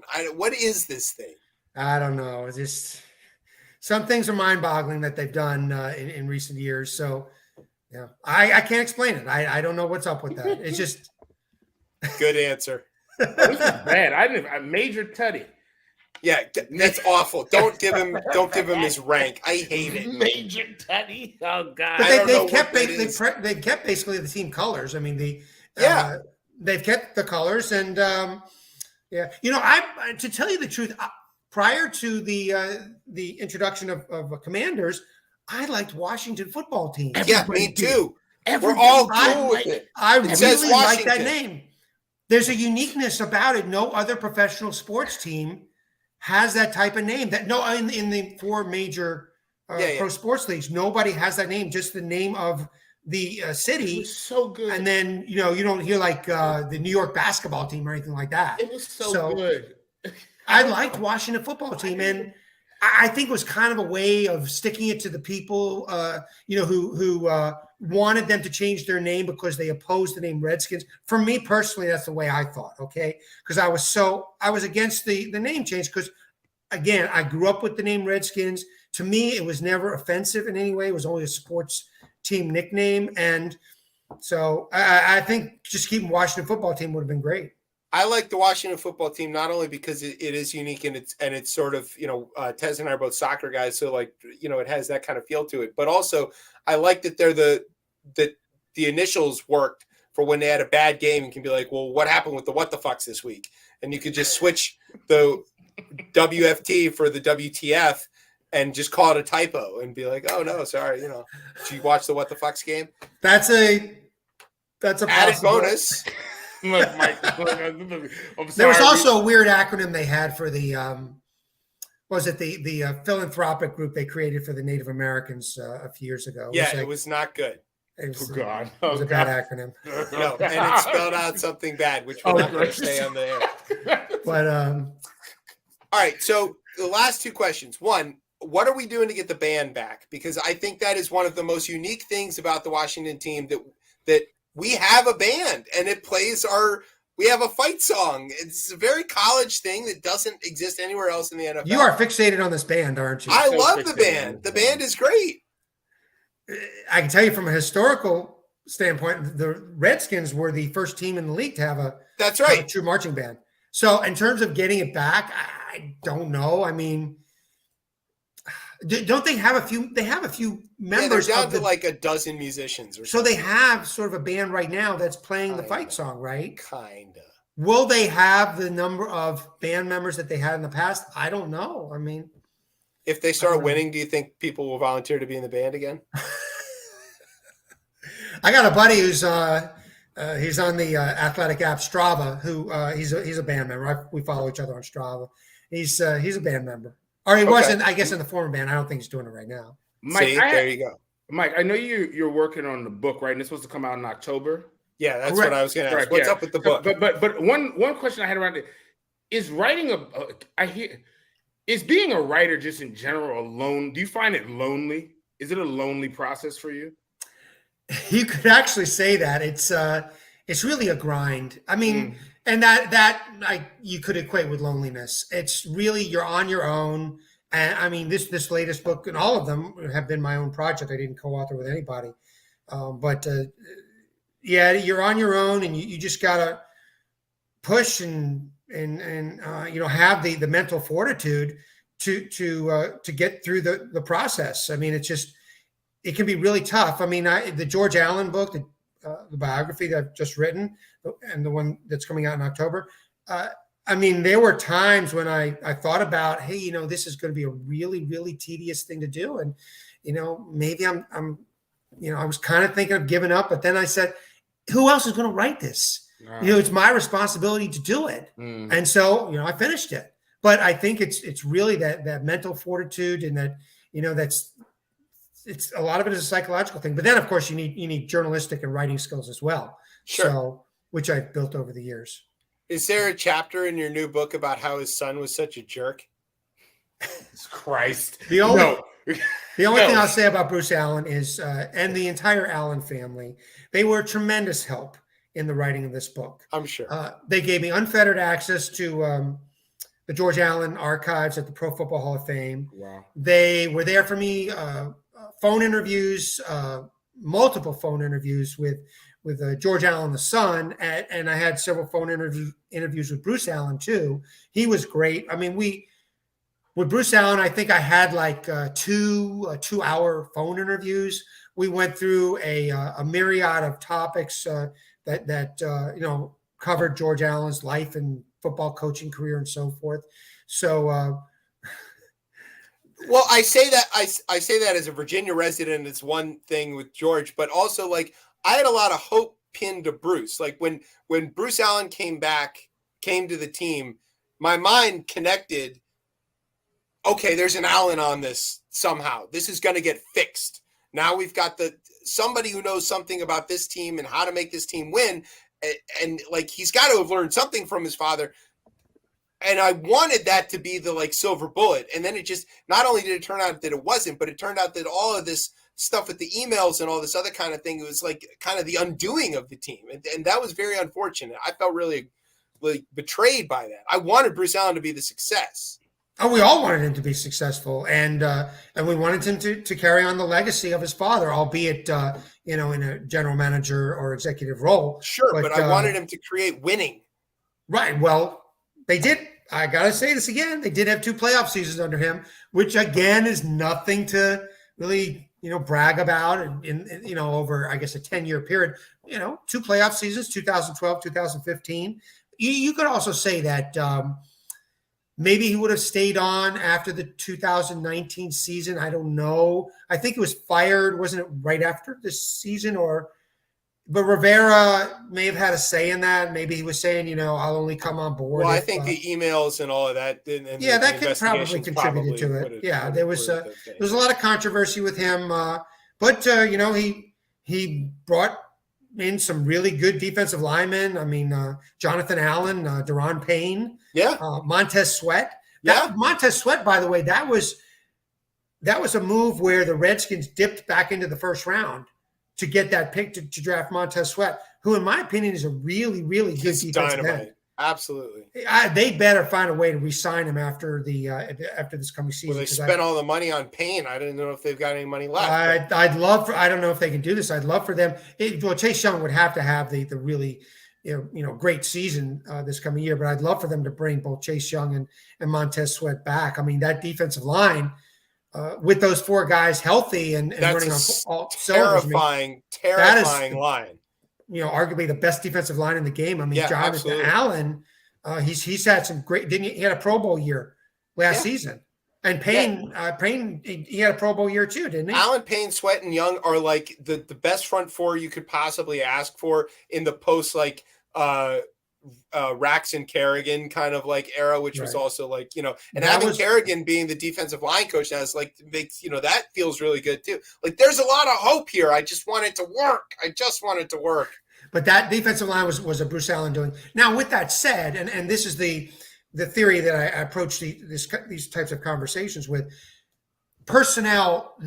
I mean, if you're going to credit somebody for personnel, you can't necessarily credit them for the success of an ensuing coaching regime. Right. Okay. That's what I believe. Right. I grant you that. Absolutely. Okay. So if the Redskins were to be successful with these guys on the roster in the, the Rivera era or, the next coach or whatever, and these guys are still on the roster, you can't credit Bruce Allen necessarily for that, but he did have his fingerprints on their acquisition.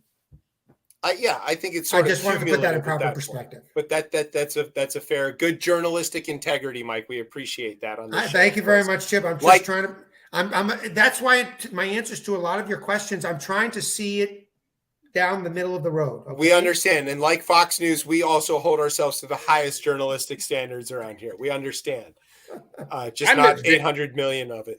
I miss Vinny. Yeah, just joking. That was another bad, supposedly another bad Snyder move. See, bringing back Vinny Serrato, Schottenheimer got rid of Vinny Serrato. Yeah, right. And then when Snyder fired Schottenheimer, he brought back Vinny Serrato, and he brought in Spurrier. Yeah, okay? The old ball coach. The old ball coach. The wing it, throw 50 passes a game. So that's not the way you win in the NFL, by the way, obviously. And went to South Carolina, hell yeah. Exactly. But yeah, Vinny was he was out during the Schottenheimer year, which was probably one of the great things about that season. Vinny Serrato, Schottenheimer was in total control.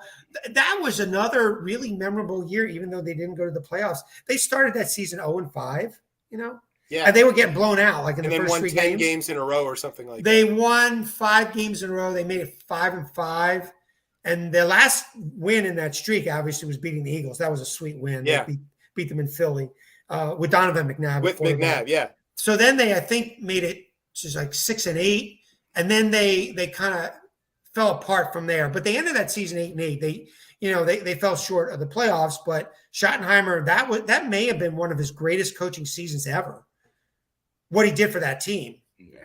I like that we get to be part of that Schottenheimer legacy, but albeit briefly, but like at least we get to on his plaque at the Hall of Fame that still says Redskins on there. So it's like we get a little bit. He coached one season for the Redskins. Hey, him and Lombardi, counts. right? So him and Lombardi, that's still counts. Exactly. Take it. I can't believe on draft night, which is completely tonight. Which is tonight. I can't believe I'm talking this much football with you guys. This is so good. We were back, Des. We know. We knew we could bring you back in. All right. So look, we know that it is draft night and there is stuff to do. We have the third half of the show to finish, which Brian's going to be mad at us. Yeah, just a tiny bit. It's not a big deal. But we want to tell Mike, give everybody a chance where they can get the book. Can we pre-order it? Can we have it drop shipped to us, or what's the deal? The George Allen book is not available for sale just yet, but it's going to be. People will be able to do pre-orders through my website very shortly at MikeRichmondJournalist.com. Okay. MikeRichmondJournalist.com. And but that will be available very soon. I'm certain of that. Also, there are other books on the site that are available for sale, such as Joe Gibson Enduring Legacy, which I wrote for his foundation, Youth for Tomorrow. And I still have a lot of copies of the Redskins Encyclopedia. The Joe Gibbs book, the Redskins Encyclopedia, they're all collector's items. So get them while you can. Yeah, we're gonna get out there and send the links out so everybody can know to get that. So pay attention throughout the week. You're gonna get bombarded. All right. Where can everybody follow you on the Twitters and such things about this? It's MSR_journalist at MSR_journalist on Twitter. And I'm also on Facebook under Mike Richmond. There you go. All right. And we'll send all the links and we'll tag you on everything. We got to bring you back to talk about the state of journalism. Yeah. Oh, well, that might be. I would love to talk about that. That's what we need. What are you doing next week?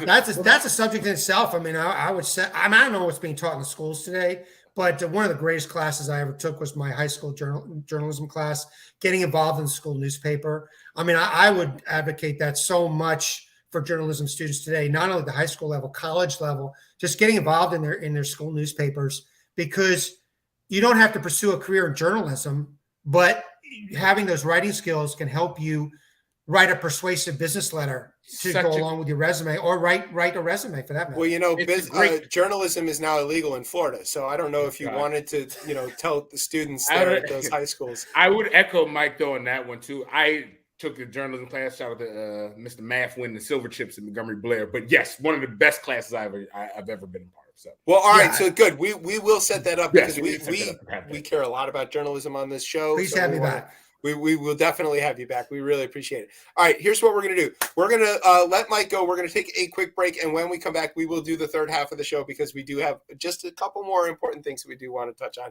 You're listening to Chip Chat here on Beltway Radio and beyond. Thanks, Mike. Thank you very much.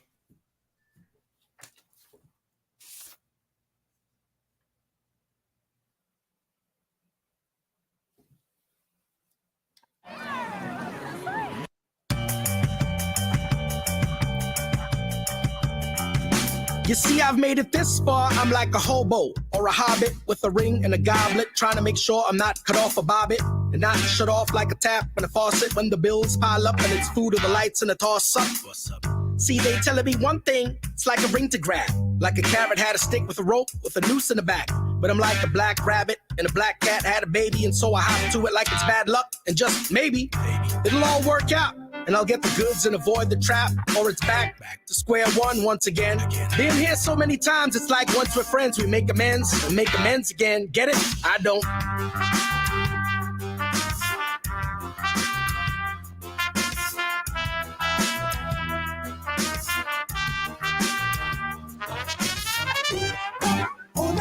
Not this again.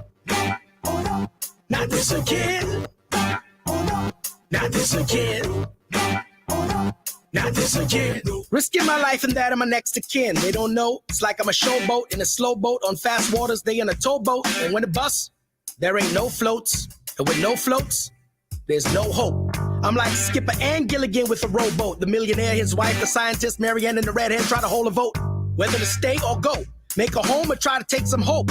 Is this a threat or no? But when the bread is buttered both sides and hard to swallow, the bitter pill look too nice for you, just unfollow. I'm on to the next man, see half my best hand, 2 steps ahead, I'm the groom, the game's my best man. See, it's a blessing now, I'm just guessing, I guess. Or is it just that I'm second guessing myself again? I guess.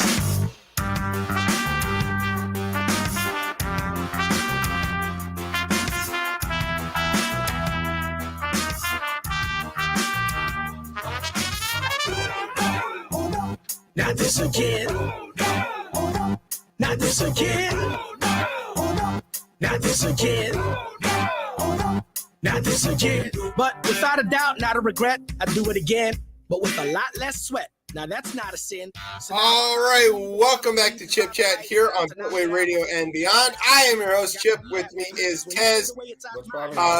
Thanks to Mike Richmond for hanging out with us, and we can't wait to have him back to talk about the decline of journalism in this country. I can't believe you guys have me on draft night talking this much football. It's insane. It's like we planned it. This is how I'll tell people how much I enjoyed football to a point. Oh, I forgot what year, but on PlayStation 2, they had an NFL coaches game. Yeah, you talked about this before. And I had this coaches game. And it was too much. So I don't know. And abolish the draft. How do we have a draft in this country? And in sports. Doesn't mean the same thing. I know, but I'm talking about like free market and free movement. Oh. We preach this, but we don't do it in sports. It's not a free market unless you're the Spurs and you can lose enough games or whatever. Right. Insane. All right. Show. So let's talk about space stuff, because now apparently this show is about space. Yeah, of course. We've been about space for several weeks in a row. long time. So Japan tried to land a thing on the moon. What happened? Didn't they lost contact with it, right? It crashed. Yeah. It didn't work. They were very sad. And it went into, here's the quote, it apparently went into free fall towards the surface as it was running out of fuel to fire up its thrusters. So that's a proper planning prevents poor performance move right there. Yeah, this is it's private enterprise attempt here. It wasn't directly funded by the government, I guess, if that's what you want to think about it. iSpace, which is working to deliver payloads such as rovers to the moon and sells related data, had only just listed on the Tokyo Stock Exchange 2 weeks ago. Oh, wow. Sad. So the important point of this is that once again, the United States has retained our record and we are now 2-0 against Japan in world wars and moon landings. Oh, breaking news. Breaking news. I don't have the mute music or anything. There you go. For the 16th pick of the 2023 draft, the Washington Commanders chose Emmanuel Forbes of Mississippi State, defensive back. Right? Yeah, we need a DB. We'll take him. Thank you. Good job. Thanks, Brian. Appreciate that. Okay. Also in breaking news, Jerry Springer's dead. He died today at 79 years old. It's important to pay attention to the contribution that Jerry Springer has made to the world, which is specifically, you can make money exploiting poor white people too. And that's okay. It's true. He did that a lot. It's an okay category. Like, if you did the same thing with black folks, that would be buffoonery and that would be awful and that would be exploitative and that's wrong. But if you have poor white people beating each other up on stage, that's totally fine. And we appreciate that. So thank you, Jerry, for your contributions. Speaking Former of mayor. and he was mayor of Cincinnati too, and member of the tribe. So, we miss him. Speaking of other greats who passed away this week, and granted, he was 96, but it still feels like it hurts. I would say soon to be Saint Harry Belafonte left us. He had an outsized impact on like a lot of stuff that people probably don't even know about, but from a musical perspective, which is one of the reasons I would have anything to say about this, he had this philosophy that I think he got from Robeson, this idea that if you could teach people your songs, they would have to try to find out more about where you come from. Mm-hmm. And this is probably the most true thing I think I've ever heard, because there is a way to communicate a story through music that people can't get any other way.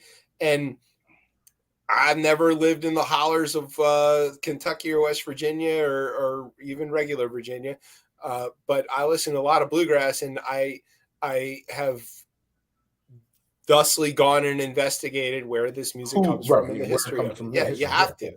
So, and what he did for the Caribbean is, in terms of for American ears, is tremendous. It's insane. Yeah, I mean, there's just hard to put into words his like contribution to music, to activism. Yeah, that one's a you hope that someone who like that is someone you want to be around for damn near 100 years, because the impact of it is just because he used every minute of it to do the right thing. Every minute of it. There was, I don't know if you heard today, but they replayed the interview that Terry Gross had with him back in the 90s. Oh, wow. And she says, when did you become a civil rights activist? Oh, and his answer was, the day I was born. And if you think about like what Harry Belafonte was able to accomplish, and he brought his whole force of being to this cause for 96 years. He moved the needle in so many ways. Like MLK would have been stuck in that jail in Birmingham if it weren't for him. You know, like, I don't know, man. I don't know, it's if you, but a way to kind of like get a little touch of this is if you can go find this video clip. I think Quali posted it today, of the group of musicians that had gotten together with Quincy Jones to do the We Are the World stuff, and with Michael and all that stuff. And Harry's there, and he's like on the back row and all that. And they all start, Ray Charles, I think, maybe kicks it off, and like it's him and Smokey Robinson, and like we're talking about the absolute stars of stars, and they're singing Deo. And they're all taking, Stevie Wonder takes a turn doing a verse. They all doing verses. They're making up new verses or freestyling verses to Deo just because he's there, and they all want to do this because he's there. Go watch it. It's very touching. It really feels good to see that. Okay. Last story. Speaking of things that do not feel good, Dumb Kevin tried to unmake America again by passing this. He passed too. He did pass it with 217 votes. It just barely got through. The idea is that the debt ceiling needs to be lifted because of this weird thing that we have in place for God knows what reason. Republicans, whenever they have an opportunity to be not the president, will make a fuss about the debt ceiling and say that they are not going to raise it unless they extract some sort of concession at the hands of poor folks, and in this case, farmers. So they decided they were going to cut food stamps and raise work requirements and kick 80 million people off of Medicaid and a whole bunch of other stuff. None of it makes any difference. It's not going to reduce the debt. I'm going to tell you guys we're going to go over the cliff on this. It's going to happen. Well, we're going to get downgraded. Fitch already said that they're running the risk even by simply passing this. Yeah. The amount of money here is ridiculous because, of course, the biggest hole in the budget is the Trump tax cuts. So these tax expenditures would make all the difference. Also included in this is trying to defund the IRS again. It's worth noting, remember we talked about this, that having more IRS agents was good. Call times to the IRS have reduced wait times by how much? Do you know? No, what, 50? 90%. Oh, wow. The time you spend on hold is reduced by 90% because they hired some people. Yeah.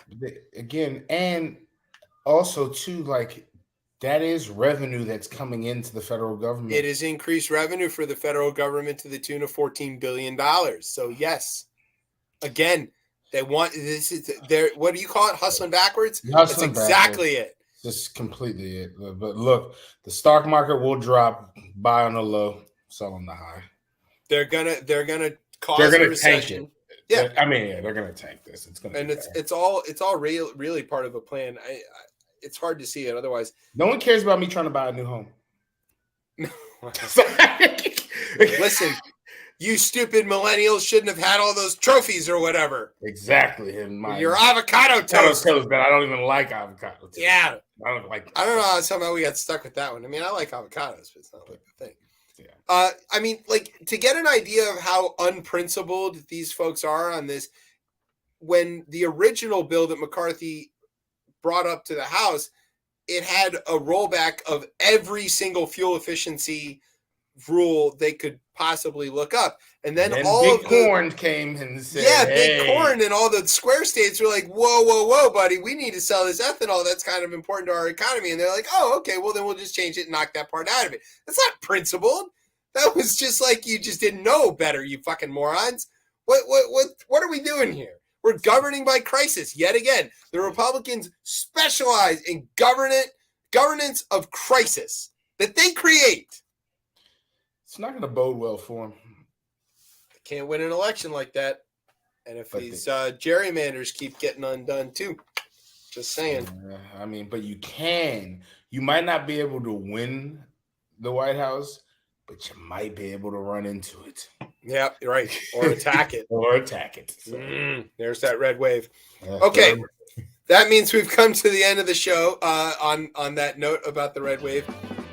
We want to say thanks to Mike Richmond for joining us and helping us process the great news at the end of the Dan Snyder era, although he tried to temper our elation a little bit. I don't blame him. Thanks to our radio partners, The Daily Show last week, tonight, and The Tonight Show. Thanks to NOTN for keeping us on for another week, we assume, although we have no idea. Thanks to our digital media meatball, Isaac Elam. Thanks to our home on the interwebs, coplaymedia.com. And thanks, as always, to our family here at Beltway Radio for making us sound as smooth as the fire recovery at our building, which obviously is not happening since we're remote. We'll be back in studio next week, I promise. Also, shout out to the end of The Takeaway, because apparently in public radio you can't have a show centering black women and people of color and non-binary and I can't. You broke that news to me when I saw you tweet. I'm fucking mad about this. They did this to Michelle Martin's show, and they did it to Farai Chidea's show, and it's like, this is the same thing every time. They did it to this. It's been a minute. Yeah. I mean, we can't have black radio apparently. Not on public. You can come here to Beltway, MHP. Sure. Just saying, we will give you a show for free, 100%. 100%. Yeah. You just got to let us be on it sometimes. Sometimes. A little bit. We'd love to. Chip Chat, now hosted by Melissa Harris Perry. Yeah, look, more days off. I'll take it. All right, where can everybody get you on the socials and stuff? You can find me with my posse trying to stay out of the way of Phil Jackson, fucking bozo. Yeah, anyway, what a thing to say. Anyway, no, you can find me anyway. Insane. You can find me on Twitter with When It Works at DC Cortez, and on Instagram at Ketchup Cordy.